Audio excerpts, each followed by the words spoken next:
Hello, my dear kids. Let's start with poem 2 of Honeysuckle, that is, The Kite, composed by Behn. In this poem, the poet has drawn a beautiful picture of flying kite through his words.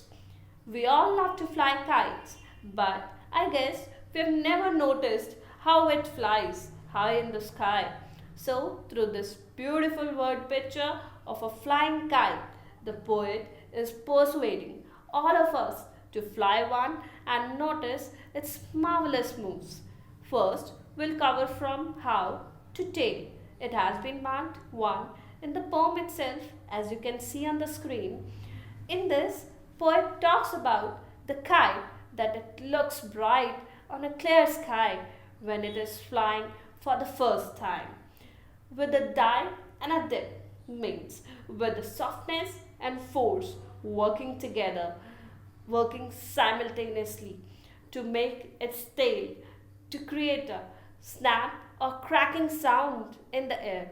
If you have the experience of flying a kite, you must have noticed when it flies really high, then it creates a different kind of sound in the air.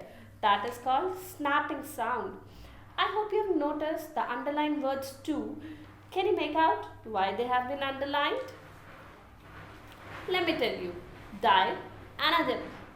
If you notice dive and dip, both the words are starting from the same letter, that is D. So that's why here we have literary device.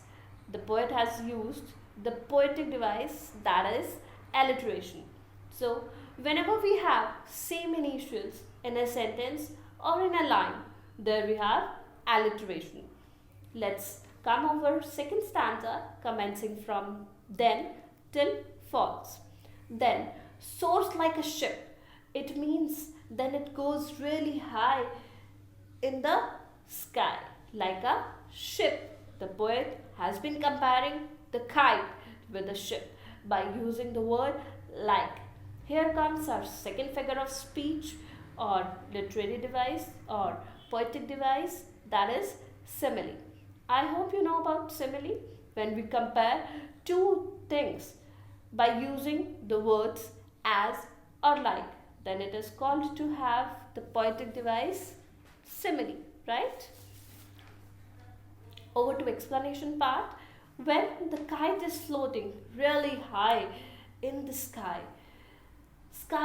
just, it's giving the waves rising and falling with a sudden blow of wind, because it has been compared to ship.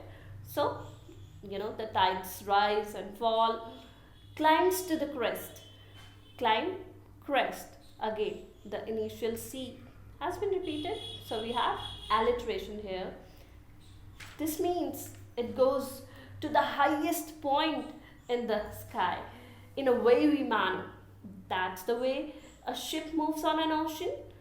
Guts and pulls means the kite goes in a wavy manner because it always flies like that. But as soon as the wind slows down, it seems to have as if it has stopped there to have some rest. Now, third stanza from when to goes. String goes slack. When string goes slack. String, slack. Again, the repetition of initial S. So, alliteration we have. So, the string or the thread tied to the kite slacks or loosens the flyer.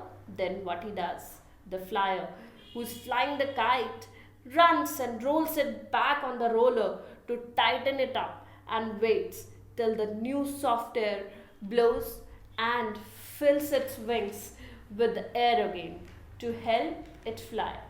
Last stanza from how to tree.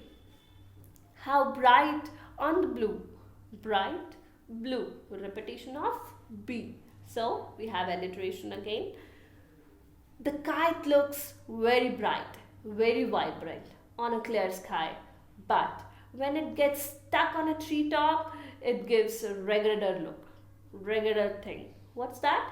A very poor, a very worn out condition of the kite when the kite is no more vibrant. That's why no one liked it anymore. I hope you must have seen kites stuck here and there on the electric poles or wires or treetops. Then it gives really ugly look. No one wants to have a look over it. Well, I hope you have a clear mind about the poetic devices. For your convenience, alliterations have been marked or underlined with orange and simile with blue. Thank you. Good day.